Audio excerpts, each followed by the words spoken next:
Guys, lalaki na.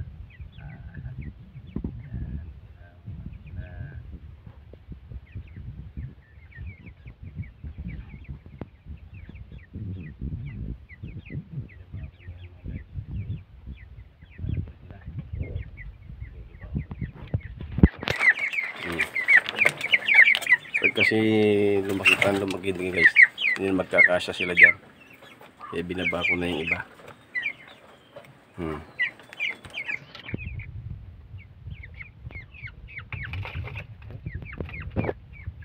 Ito naman yung ating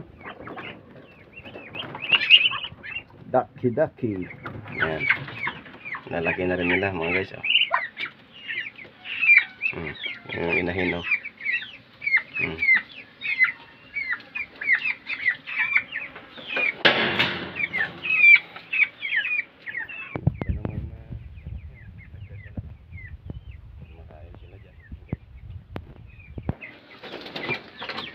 Ini guys, babay na.